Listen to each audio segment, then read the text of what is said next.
Hey there, everybody. I'm going to give everybody a minute or so to get in. I know there's also a little bit of a delay, so I want to make sure that everybody is here and can see. We will be adding a little poll off to the side soon. There it is. Oh my gosh. So if you want to go ahead and answer that poll as you're coming in, that would be really helpful. And then we can talk about that. I am coming in from Port Clinton. Port Clinton. That's where I grew up, Cleveland, Ohio. Where is everybody else coming in from today? Where are you watching from? Has your weather gotten nasty yet? We're just starting to get some of the fall weather. So I'm feeling the seasonal changes, wearing some long sleeves and long pants today, thanks to the cold. And I hope everybody also is safe. I know we've got another hurricane on the horizon here. So I hope everybody that's viewing today is in a safe place and keeping safe from all that weather. So before, I'm just going to give everybody maybe another minute, make sure people are in if they want to be here. This will be recorded. I'll mention that a couple times so that people know. But this will be recorded. You will be able to see the whole thing from start to finish. You can definitely leave comments as well. And I will be answering questions at the end. So definitely, if you have questions, please put them in there so that I can see them and answer those. Great. Seeing a lot of, oh gosh, maintaining a healthy diet and getting enough sleep are like neck and neck right now. So that's great to know. Again, if you haven't answered the poll, check it out. Try and answer that. And we'll be talking about it soon. Okay, great. Let's get started. So my name is Aubrey Phelps. I am a functional registered dietitian, a certified trainer, and a mom of 4. I am also one of the experts in the pregnancy and wellness communities for Twill Care. And for those who aren't familiar with Twill Care is an app as well as a website where you can connect with others, share experiences, and even get insights from experts like myself. After this session, if you aren't a part of the Twill Care community, definitely encourage you to go check it out. It's free. We'd love to have you there. And if I'm not able to answer questions today during the event, make sure to post them in the community and I can answer them there as well. Before we jump into the actual topic today, just a quick reminder, this event is meant to be a helpful resource, but is not intended to be a substitute for professional medical advice, diagnosis, or treatment. So it looks like, great, yeah, so for this poll, it's looking like there's a lot of healthy diet seems to be really tricky for a lot of people, and getting enough sleep is another one that I'm seeing a lot of. So that's really good to know and to see. We'll be talking about all of those today. I know, especially if you have kiddos during cold and flu season, some of that can be sleep interruptions from sick kids. I have plenty of those at my house, so I understand. So today, what we're going to be talking about is, we're generally entering what's considered cold and flu season here in the United States. And I wanted to spend some time today talking with you about ways to support your immune system as well as your family's immune system so that you're hopefully less likely to get sick in the first place, but also recover faster when you do, because we kind of all inevitably are going to get sick at some point. So hopefully these will be some things that also help prepare your body so that you're able to recover well when that illness does happen. I will say that I often question, especially as a dietitian, whether it's kind of cold and flu season or more kind of sugar season that gets us in trouble. One of the cold and flu season seems to really align with the holidays, starting with Halloween candy in the pantry, at work, going into that Thanksgiving gluttony, and then Christmas cookies galore with Christmas parties, holiday parties. They all tend to be times that are likely for illness, but it also tends to be the time that we have the highest sugar intake. It could be a coincidence, but we do know that inflammation and definitely sugar impacts how well the immune system functions. At my house with my kids, we talk about foods doing a lot for our body versus foods doing a little for our body. And so treats, sugary things, those are all things that tend to do a little for your body. And in fact, I mean, they taste really good. We really enjoy them. They serve a purpose in that way. But eating too much of them can actually make it harder for your body to do its job. So that's something that we have to kind of keep in mind, especially as we're heading into this holiday season. It's just being mindful of how often those foods are playing a role in your diet. This is also a time for a lot of people of decreased movement because as that weather starts to encourage us to be indoors, cozying up by the fire, under blankets, um, and our stress tends to actually get higher. We're facing a lot of family gatherings, financial stresses at the end of the year with gift purchases, and all of those influences, the sugar, the less time outside, less movement, higher stress, can really influence and burden our system and make us more susceptible to illness in the first place. So, how do we support our bodies? How do we support our body during this time every year, all this holiday madness? And the first thing we want to do is really lean into the basics: food, movement, breath, sleep, and community. So, we're going to spend the rest of today really talking through each one of those elements and how they impact our overall immune health, our ability to recover from illness, and just think through ways that we can support all of those things as we move into this next phase of the year. So, what we eat, as I kind of mentioned just a moment ago, can really fuel our system and help it fight off viruses and illness, or it can encourage illness and sickness to thrive. When we focus on keeping blood sugars balanced, providing our body with lots of good building blocks for our immune system, like dark leafy greens, nuts, seeds, berries, garlic, eggs, fish, seafood, we create an environment where health is more likely to thrive. This doesn't mean we can't enjoy some Halloween candy or pumpkin pie, but be mindful of how much those foods start to permeate your day can be a great place to start. Are you finding yourself adding an extra shot of that pumpkin spice to your coffee in the mornings? Are you finding yourself grabbing, oh, every time you go by the candy dish at work, you grab a piece? Do you find yourself snacking on the leftover donuts that are in the office break room instead of having a real lunch? Those are all kind of things to start paying attention to reduce the risk of that sugar load really increasing and making sure there's room for this really good stuff. Um, Again, a Christmas cookie isn't going to derail you if you're eating protein, lots of vegetables, and healthy fats the rest of the day or week. But our immune system also needs a lot of good protein to build antibodies and immune soldiers, as well as key nutrients like zinc, vitamin C, and vitamin A. When we're eating a nice variety of foods, focusing on building our plate around nice protein sources like chicken and fish and eggs and grass-fed beef, lean meats, as well as some dairy products, beans and legumes like lentils. And then filling the other half, really half your plate with fruits and vegetables, hopefully more vegetables than fruits typically, you're generally going to get these things. That vitamin A is going to be in citrus fruits and bell peppers and broccoli. So is the vitamin C. Pumpkin seeds, shellfish, red meat all have vitamin A and zinc.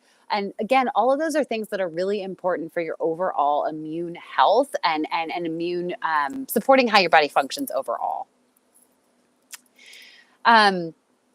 The next kind of element, and I'm looking back at our poll because I wanted to see how prevalent this was. Yeah, it's evened out a little bit. It's interesting because I'm seeing that for most people that sleep component is huge, and so we're definitely going to talk about that. And I encourage you to post questions in the chat if you have any questions surrounding that sleep or things that are really big obstacles for you, so I can address those for sure.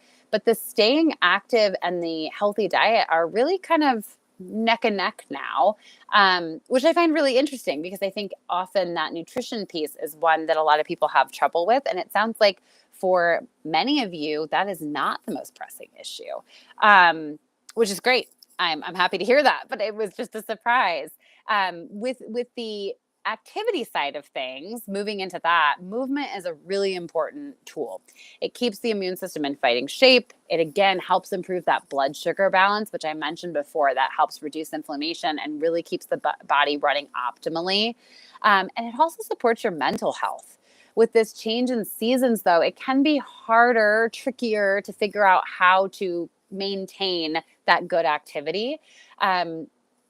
Some of that can involve just moving indoor. Think about using an indoor walking pad. I just had client calls and I walked on my walking pad while I was taking those calls, which is a great way to get in some extra steps. YouTube has a ton of free workouts available from 10 minutes all the way up to an hour long, depending on what you're looking for. And you can also, if you're really an outdoor aficionado and you just want to be outside, you enjoy hikes, that's really what gets you going. Investing in some nice winter gear can make a huge difference in terms of that enjoyability and accessibility to continue doing the thing you enjoy.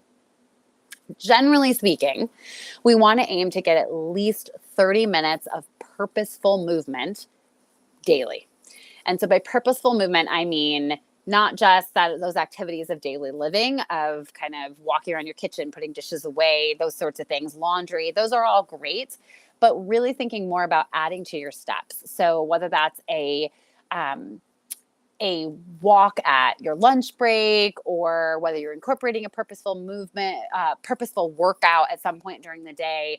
I know, especially if you haven't incorporated that into your lifestyle already, it can feel really daunting to go from nothing to 30 minutes every day. So one of the ways to think about that is break it up throughout the day. It doesn't mean you have to do 30 minutes all at once. Taking every time you get up to go to the bathroom at work, taking a moment to do just a loop around the office, maybe walk around, go up a few flights of stairs, come back down. Those little 5 to 10 minute increments, doing that stretch, some jumping jacks or yoga or sun salutations every time there's a commercial of your favorite show. Those can really add up, and you'd be surprised how fast you can hit 30 minutes of intentional movement that way. Another thing to consider is that sleep, stress, and breath piece, which kind of all wind together for me because they are so intertwined. Stress can definitely negatively impact sleep, and poor sleep can often lead to increased feelings of stress and anxiety. Both of these, the lack of sleep as well as that higher stress, reduce the body's defenses and make it more likely for you to get sick and stay sick longer. Stress also really makes the body work harder, which means resources are sacrificed to manage the stress instead of keeping the body's immune system strong and ready. One thing I always talk about with clients is that bedtimes aren't just for kids. Consistent bedtimes and wake times are good for everyone. Incorporating a nice wind down and pre-bed routine can help improve sleep, and it's also a way to add in some good stress management techniques. This is a good time to incorporate some breath work, meditation, gentle stretching, a gratefulness notebook, or conversation with a significant other. All of these not only improve your chance of a restful sleep, but also decrease your body's stress levels. Another thing to keep in mind, though, is that it's not just about quality when we sleep, but also quantity. For most adults, the recommendation is a minimum of 7 hours nightly, but most of us aren't already getting that. So I usually suggest aiming for at least 8 hours. Now, one thing to keep in mind that I think can be really helpful is that when we talk about those 8 hours, we want to think about it's not just 8 hours in bed, it's 8 hours of sleep. So by that, I mean, if you have to wake up at 6 a.m. and you're going to bed at 10, there's almost no chance that you're actually going to get a full 8 hours of sleep, even though you're in bed for 8 hours. And that's because you're not going to fall asleep immediately. You're likely to wake up. You might wake up and go to the bathroom. You might wake up and it takes a minute to fall back asleep. You might wake up a little before your alarm, right? All of those things. And you end up getting less than 8 hours. So what I typically recommend is thinking about trying to get into bed at least 30 minutes before you want to absolutely be asleep. And 30 minutes before that, or at least 15 to 20 minutes before that, going through that pre-bed routine so that you're really starting to shift yourself into it's bedtime. It's time to sleep. It's time to get into finish up whatever I'm doing, shut my brain down for the night and get cozy and comfortable. And that allows you to finish any last minute things, get in bed, get cozy. And it's not, oh my gosh, it's 10 o'clock. I have to be in bed. Okay, come on. I got to fall asleep. I got to fall asleep. And then it feels like a lot of pressure. So that's something that I think is important to consider is really moving that bedtime up to give yourself an extra 30 to 60 minutes in bed so that you can get to that full 7 to 8 hours of actual sleep. Also, keeping in mind your sleep environment can make a big difference. So for those that are really struggling with sleep, one of the sleep environment pieces, keeping a cool bedroom, that's recommended by the Sleep Association, helps with better sleep. So a cool bedroom, making sure it's dark. So whether you have blackout curtains or you use like an eye mask, making sure that it's nice and dark really, really, really helps make sure that you're sleeping well and that you can sleep well and improve sleep quality. Making sure that you have a comfortable space to sleep. If you're sleeping on a bed that is the mattress is really old, needs repaired, all of those things, you can wake up with aches and pains that will cause issues, and that can make it a lot harder to sleep. For many people, a white noise machine or a box fan can be a helpful option as well, so that you're not waking up to noises around you, especially if you live in like a busy area or an apartment building, anything like that. It's really easy to be woken up by those random noises here and there. In our bedroom, we actually sleep with blackout curtains, and we also have a box fan. So we turn that on to serve as our white noise at night. And that's really helpful. Just I can't hear the traffic, or we have a train nearby. So when the train honks blows its whistle, it's not going to disrupt my sleep because I have that nice white noise buffer to prevent it. All of our kids have white noise machines too, because we live in an old creaky house. So every time anybody opens a door or climbs upstairs, the whole house kind of makes noise. And that's been a great way to help ensure they're getting quality sleep as well. So again, all things to think about. Also from a kind of bedtime routine sort of thing, trying to avoid drinking a lot of fluids within a couple hours of bed, because that will probably make you need to get up and pee in the middle of the night and will disrupt your sleep. And trying to avoid eating, within an hour or so of bed, because again, it forces the body to be working on digestion when you're trying to sleep, and that can impact that sleep quality as well. The final piece we're going to talk about before we kind of jump into questions is this is feeling isolated, the community aspect. So feeling isolated and lonely actually stresses the system out and can leave you more vulnerable to illness, not just during cold and flu season, but in general. This doesn't mean you have to constantly be socializing or need a million friends or to move across the country to be nearer to family. But it does mean we need a feeling of connection to others. During the pandemic, we saw that when they weren't allowing visitors in the hospital, the patients that were able to have people FaceTiming them and connecting with them and finding some sense of feeling connected, they did better. They had better outcomes than those that were totally isolated.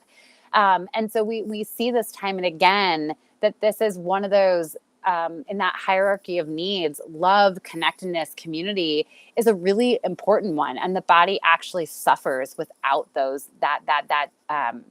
element as a typical and routine part of your life and your day. So this could mean, a good friend that you talk to weekly on the phone. My best friend lives across the country, so we do not get to see each other as often as we would like at all. But being able to connect once or twice a week, we send each other, my gosh, an obscene amount of reels and gifts on Instagram, all of those things. That's really helpful for us to be able to stay connected and feel like we have somebody looking out for us, and we have somebody who is involved and knows what's going on in our life and invested in our life. And it makes a huge difference. I can always tell how much better I feel after doing a Zoom call with her or talking with her on the phone, or we will sometimes send each other like a little Venmo, like go get coffee on me today. And those are things that can really be a highlight of the day and bring up my positive energy so I can feel the impact of that connectedness. So scheduling those sort of things, having a coffee date, a Zoom coffee date with a good friend, um, going on a coffee date with a coworker that you really like, making time to just spend some quality time with them. Maybe you attend a mom's group once a month, or do a date night with your spouse, or a movie night with your kids. Just spending some time connecting with others in the Twill Care community.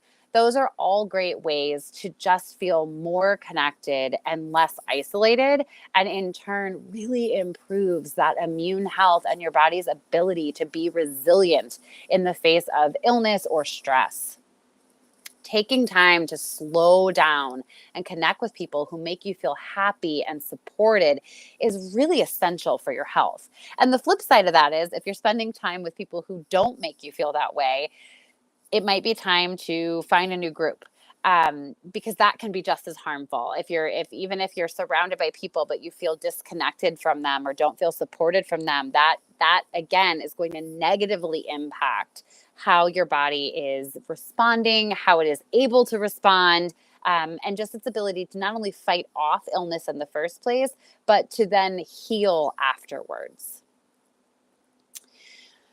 So looking through, again, I just want to review. So first of all, I just want to remind anybody, if you came in late and you didn't get to hear a lot of the things we're talking about, be reassured, this is all being recorded and you will be able to watch it again. You can absolutely add questions to the chat as we're going here, but also joining that Twill Care community. That's a great place to leave questions as well.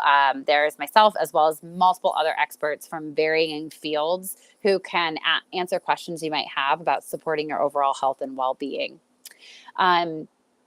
So with that in mind, I know that this can all feel really overwhelming. We talked about nutrition today. We talked about getting enough sleep. We talked about getting in exercise. We talked about stress management. We talked about trying to socialize, connect, feel connected with your community. And that I get it. We all have so much on our plate that can feel really overwhelming and daunting. Like, where do I even start if it feels like none of those are where you ideally want them to be? So I think the first thing to remember is that don't try to attack them all at once. That's a recipe for disaster. So I think, first of all, really thinking about which one can you start working on right now? Which one could you make progress on today, right this instant, at the next meal, or going out for a walk, or whatever it is. Pick something that you can start working on right now and work towards improving it. And then when that feels better, when that feels manageable or consistent, or like it's become a new habit, then go ahead and add on the next one, right? And what a lot of people find, and what a lot of my clients find, is that actually success breeds success. So there's a whole, I'm going to forget the technical term for it, but there is actually an observed phenomenon in the research where just making your bed in the morning actually sets you up for more success throughout the day, because it is this tiny win. You get this reward, this dopamine hit of, oh, I accomplished something. And it sets you up to be more likely to continue accomplishing things throughout the day. So that's kind of a good way to think about it, is that oftentimes making one change, even a small one, can have a ripple down effect of improving your confidence or your energy and interest in pursuing other changes. So that I remember, oftentimes when I make smoothies in the morning, I always feel so accomplished, because I have two good handfuls of fruit and a bunch of veggies in there, and I blend it all up. I'm like, my gosh, look at me. I've already gotten like 3 servings of fruit in for the fruits and vegetables in for the day. So that's a great example of how you can kind of incorporate that success, just one meal, one moment at a time. Maybe you start with that consistent bedtime routine. Maybe you add vegetables at dinner tonight, right? Those are all really small little changes you can start making that can have a huge impact. So now I'm going to open up for questions. I see a couple have come through. So I am going to try and answer some questions here. If you are watching and you have specific questions about anything we've talked about today, implementing them, or just that immune health, cold and flu season overall, please put it in the chat. Let me see those so that I can answer some of those for you today. And then, like I said, if you have to go, if you don't have time to type a question or hang out for the response, or you think of something later, you can always come back and type it, or go ahead and join that Twill Care community and post them there as well. So one of the first questions that came in was, what do you think about supplements to boost your immune system? I think that you cannot out-supplement a poor lifestyle. And so by that, I mean, I think supplements can have a time and a place, but if the choice is between spending $50 on some immune supplements or $50 on more fruits and vegetables, the $50 of more fruits and vegetables will always get you farther. I think that you can use some tailored supplements. I generally think that a good multivitamin can be helpful for gaps, zinc, vitamin C, checking your vitamin D levels and seeing if you need to supplement with vitamin D, which most people do. Those are all things that I think can be really helpful. But again, I don't generally recommend them simply based on a one size fits all. And typically anything that you could accomplish through supplements could be accomplished through changes to diet and lifestyle. So I always start there first. I think that's always the stronger place to start, and it's going to lead to more sustainable changes versus adding in a supplement. And supplements are tricky because they're definitely one that it's not, quality matters. So, your multivitamin off a standard drugstore shelf may actually not be doing much of anything for you. There's actually been really good studies that show some of those just pass straight through because the type of vitamins and minerals being used aren't absorbable. So that's, again, a place where you might be almost wasting your money, because if it's not a high quality supplement, it might not do much for you. It's also really important that if you're going to be adding supplements, that you're checking with someone in your medical or care team, especially if you have any coexisting medical conditions. So if you're pregnant, if you're already taking medications, to make sure that those are not something that are going to be contraindicated for your current medical status. Another individual asked about a flu shot. I think, I'm so sorry. It's a thumbs up. I'm so sorry. I don't know why. I guess this has the same integrations as Zoom, which catches some of your hand gestures. I apologize. A flu shot.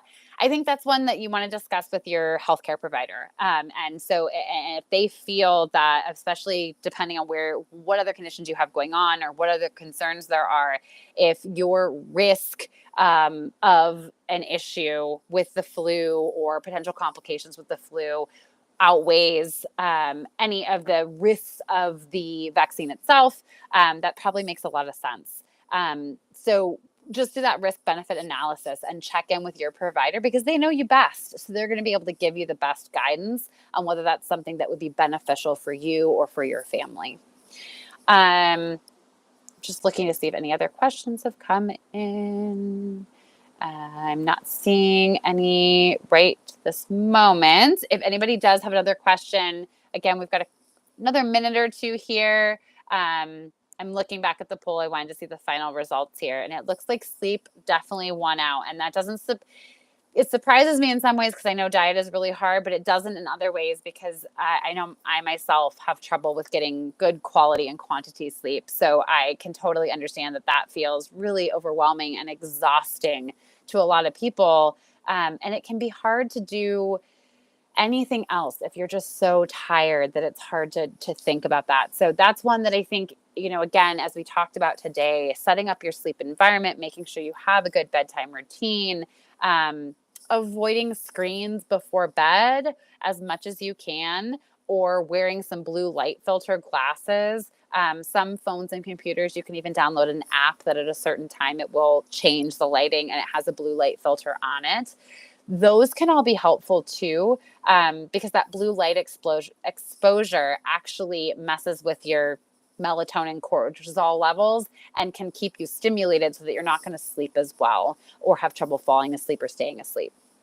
So that's another area that I think needs a lot of attention, just making sure you're really prioritizing that good sleep, getting in bed early enough to have a good night's sleep, and setting up that environment, your actual sleeping environment, so that it's more likely to be successful.